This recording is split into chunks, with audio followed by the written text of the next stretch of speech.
I've been asked to react to this latest interview from Kaylee's mom and dad, so let's go.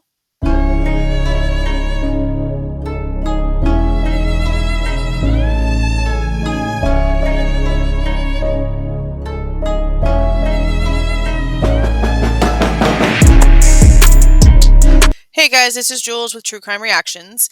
Now, this interview was done with Bryan Entin. I believe it was after the status conference. I'm not really quite sure. I found it in pieces. I'd originally seen a couple of small clips of it on Twitter on Bryan Entin's page, and then I found two separate pieces of it on News Nation's YouTube channel, and I had to go and find those. But I clipped out the questions, and it's just them giving responses to things. I've had a couple of comments asking me to look at it. I personally don't find anything wrong with the interview.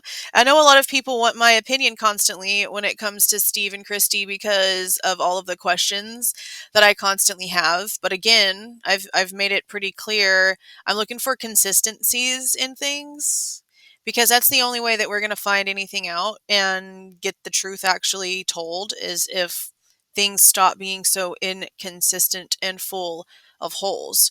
So I'm going to go ahead and play these clipped parts, and I will have the links for the two videos on News Nation that these came from in the description. I literally just went in and grabbed Kristi and Steve talking, and 'tis all.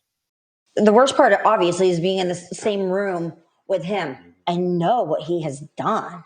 It makes me sick that he sits there in his suit and he sits there and taps his hands and you're just sitting there and he, sits there and rocks back and forth in the chair. And I'm thinking, why is he sitting in a big old judge chair and all dressed up in a fresh haircut? And I've looked it up, never seen another murderer or whatever he is convicted.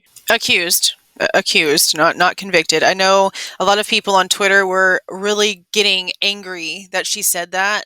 And yeah, it was the incorrect word, but you can tell that she's kind of just stumbling over her words. So I don't know if she said it on purpose. It doesn't seem like she said it on purpose, but I also understand where she's coming from. Cuz to her, this is the man who took her child from her.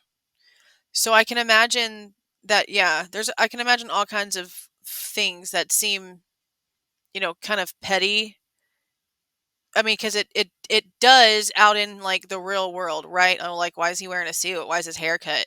Well, it takes on an entire different it's an entire different magnitude when it comes to this is the person who is accused of killing your child, and this is a courtroom setting, and he's supposed to be this dangerous quadruple homicidal maniac. So yeah, I mean, I understand why those kinds of things would be difficult for her to just look at as okay. Up to this point of a case, not in handcuffs, not in shackles, one or the other, or both, and in orange. Now, I will say this, and I don't know how accurate this is because I didn't see this, but someone had posted something about how they thought that Bryan had these almost like leg braces. To me, they looked like leg braces. Like if any of you guys ever watched Forrest Gump, it was like a metal bar, but then it had like things around his leg that kind of like formed his leg. It kind of looked like that, what they were describing. It was like an under the pants type restrictive thing that maybe no one could really see. And they had some diagrams and stuff. I don't know if any of you guys saw that or if that's maybe a possibility here, but I do find it odd that they're just letting him constantly go into the courtroom looking pretty normal because of what he's accused of. Like, you'd think just for the safety of the people there, because he seems unpredictable, if he is the guy, that would be like pretty unpredictable to just allow that. I mean, you look, and I know this has been a huge topic here lately. You look at the difference between Bryan Kohberger and Richard Allen. Well, Richard Allen is accused of taking the lives of two teenage girls, and they have him with an entire posse of people constantly, and he is shackled up and he can't move hardly and he's having to be led everywhere. And Bryan Kohberger is accused of taking the lives of 4 full-grown people, making him more dangerous, more dangerous to the outside world, because you've just taken out 4 grown-ass people, one of them being a pretty athletic male in the middle of the night, all the things that we've talked about here. I can understand why. I understand. I get it. I'm gonna say I get it. I knew in my heart what was best for those girls and Ethan. I knew what was best was to keep that around until they did more. There'll be a point when I'll be like, you know what? Let it go. Let it go. Okay, this is about the house. And I get that point too, but I still keep my stance on what's going on with that house. And I showed you guys why. They told us before we even had a suspect, okay, that they did everything that they needed to do and that they were okay with getting rid of the house because at this point it was useless to them. They'd gotten everything from it that they possibly could, and there was nothing else of value when it came to what that house held. But now they're going in and spending who knows how many more, tens of thousands. I think I said hundreds of thousands in the last video, which was probably very exaggerative, but tens of thousands of taxpayer dollars to now go back in and redo it. And I understand, okay, it's a more advanced camera apparently than what they did, a year ago. Okay, that's great, but that house has been torn apart. They were already ripping up floorboards and taking out pieces of wall and doing all kind of stuff to the inside of that house structurally to get evidence from it back then. Back then. So it is nowhere near where it was the night of the murders. So I just don't know what good it's going to be. I don't. It's not going to be the same acoustically. It's not going to be the same visually. It's just not going to be the same. There's been too much done to it. There's been too much time. There's just been too much. We don't know what was moved around. We don't know what was put in a different place than it was before. I just honestly don't see what good it could be. If they had it then, changed a million things around on the inside of that house, and said everything was good to go to demolish it, what else could there possibly be at this point that would be any good? Honestly, I'm more curious to see the differences, because we do know that it did happen before. It happened 11 months ago. Okay, so I'm curious to the differences between the original Pharaoh scanning and this new one that they just did. I am very curious. And our agenda of keeping it around isn't because, well, it's going to be so sad when it's torn down. I mean, I know y'all saw that. I know y'all saw how strange that was. It really was odd. And again, I'm not trying to pick on this woman, but I will admit that I'm honest, and that's just why you guys are mostly here, okay? Kristi said something about Kaylee in one of the very, very first interviews, and I'm pretty sure that I mentioned it in a video already a long time ago, that rubbed me the wrong way ever since. And so I feel like I probably do have a bias against her as just because of what she said as a mother of a child who just passed away, and the way that it came across, it rubbed me wrong. So maybe I am biased when it comes to some things that Kristi says, because every time she says something that kind of irks my nerves or rubs me the wrong way, I rethink that comment. But that whole little like fake crying thing, let's rewatch that. and our agenda of keeping it around isn't because, well, it's going to be so sad when it's torn down. I mean, Like, what was that? What the shit was that? Okay. to me. And it's just like, look, like my daughter lived a happy life there. Yes, she was murdered there, ultimately murdered. But that was this much time, you know. We have pictures of them in the house. When that house goes, it's going to be hard. I don't want to go in it. I've never even been to the house. I found that very interesting. I mean, I found it interesting simply because they live so close. They only live about an hour to hour and a half away from the college. And Maddie lived there for like a long time before Kaylee ever moved in. Because remember, we found it all kind of odd that Bryan Kohberger moved to the area in the summer around the same time that Kaylee actually moved over to King Road. Before that, she lived in an apartment. Maddie lived there for a lot longer than Kaylee did. So Kaylee only lived there from the summertime up until November 13th. So it wasn't very long, just a handful of months. Handful.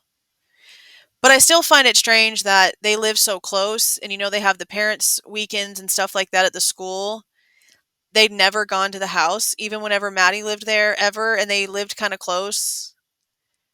I mean, all the other parents seem to have been, at parents' weekends and seen where their kids lived and stuff like that. So it's just, I found that a little strange. That's just me. I've never drove by it. I don't want to. Never even drove by it. Like literally ever. Even with Maddie living there for quite a bit. I don't know. It's just strange. But it's still going to be, when they're like, that house is gone, it is going to be very emotional for me. But that wasn't why, the emotional side of things. It was strictly like, is this good for the prosecution? Is this good for the case? I mean, I'm not saying it won't be an emotional day for that house to finally go, because it signifies a lot. It signifies a happy and a sad milestone for that family. For all the families, really. So I can imagine it will be. I don't disagree. That whole little fake crying thing she did was just odd. I studied the criminal system and the difference between life in prison. Even if it's 20, 30 years, he's 23 hours locked up. He doesn't get to do what is it, BTK? BTK killer? PTK. We've found out that he writes papers for other prisoners and gets treated really well because he's intelligent, and he's able to help other prisoners get preferential treatment through the legal system. We don't want that type of behavior to happen in our case, where he has influence outside of this event. I understand their point here. And here in a minute, we'll get to another part of this, but for now, let's just stick to this part. And I stopped it here because they mentioned BTK.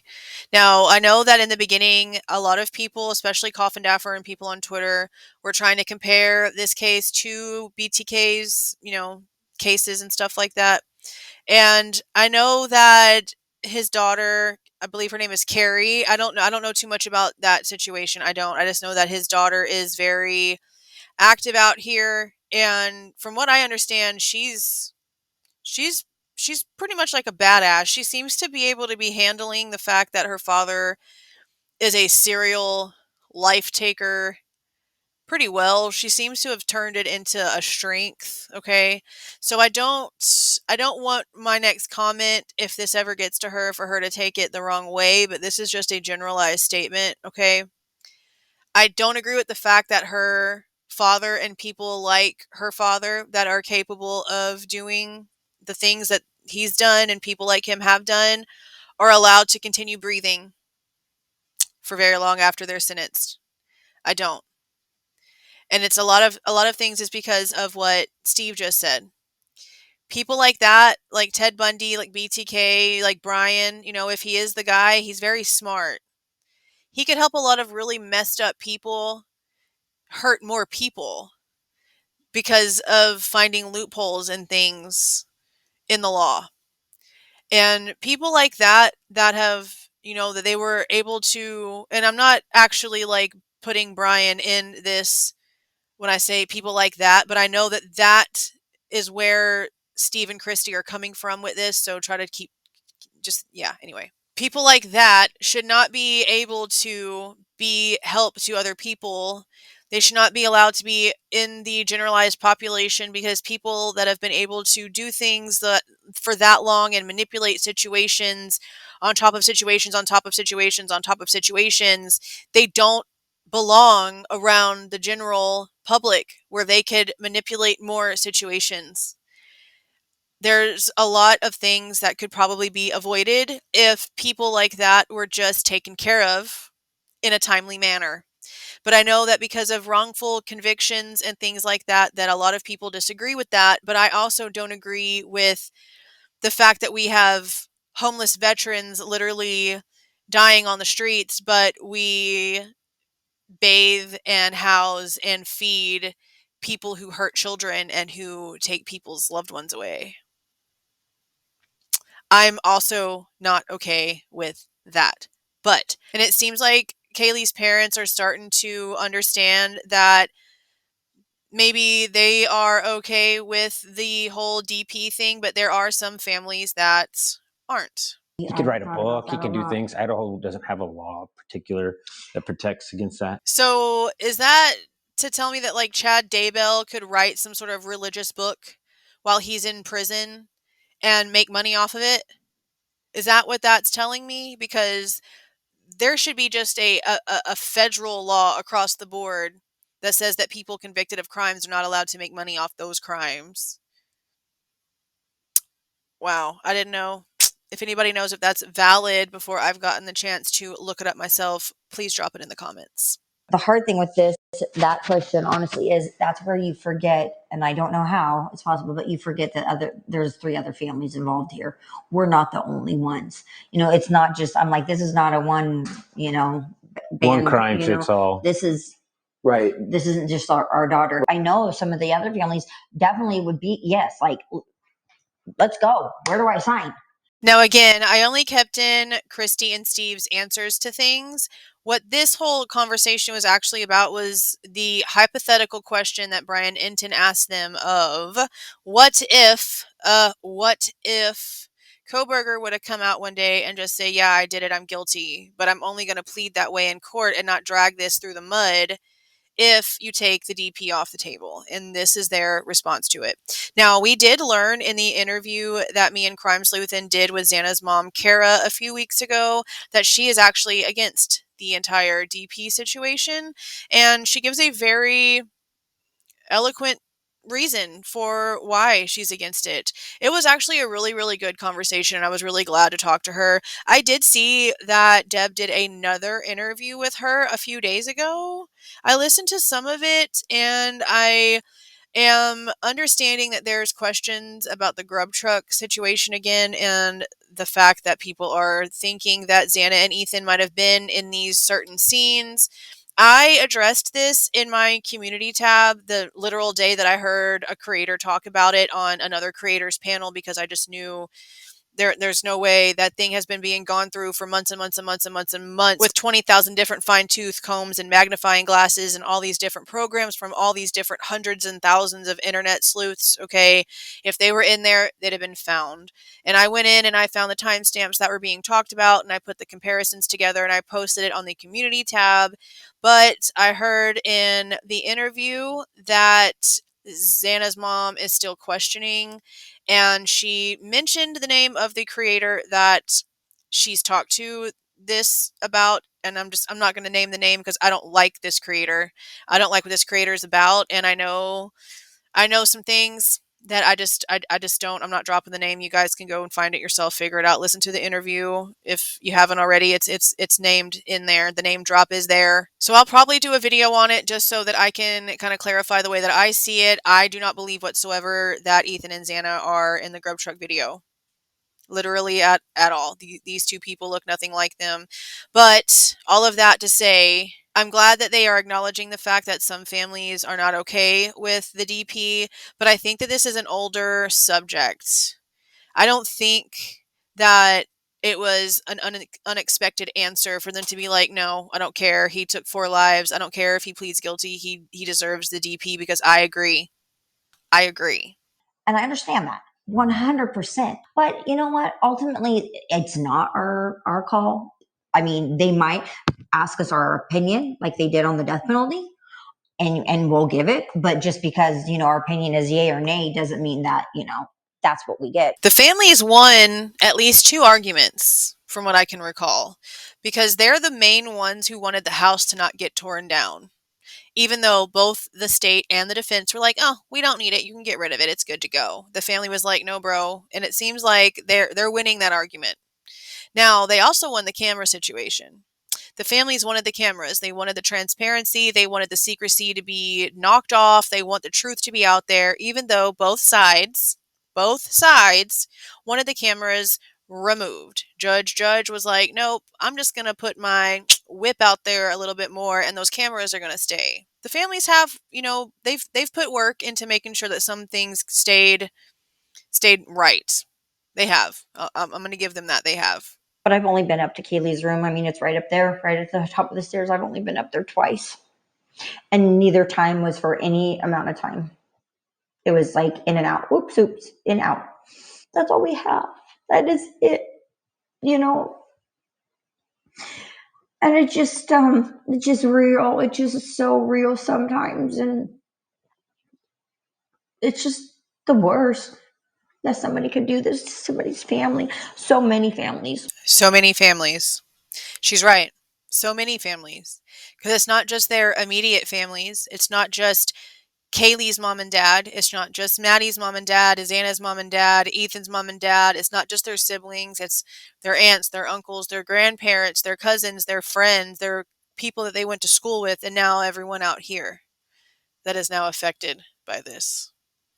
It is interesting to be able to see objectively, and I don't know how else to kind of say that. Because I can sit here and feel the way that I feel about the way that some things have happened in this case when it comes to the things that the families have done and said, but still be able to look at Kristi's face and know that she is feeling real emotions.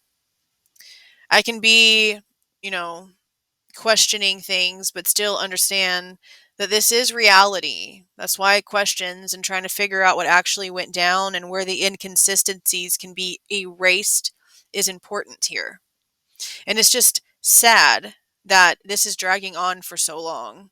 I don't understand why the state and the defense are more like a bickering married couple than actually fighting against each other. They've agreed on a lot of things they should not be agreeing on. They really have. So it's just, I don't. I don't really have any more words. I feel like I've pretty much said everything I can say about, how I feel about this case. I'm just ready for something concrete that can't be questioned, that can't, have an alternative figured out about it. I just wish something concrete would actually get dropped so that all of this back and forth and all of this seesaw of emotion when it comes to just thinking about this case would stop. But I highly doubt that that's going to come anytime soon. But that is it, you guys. If you liked this video, please do not forget to leave a like on your way out and subscribe to the channel if you are not subscribed already. See y'all.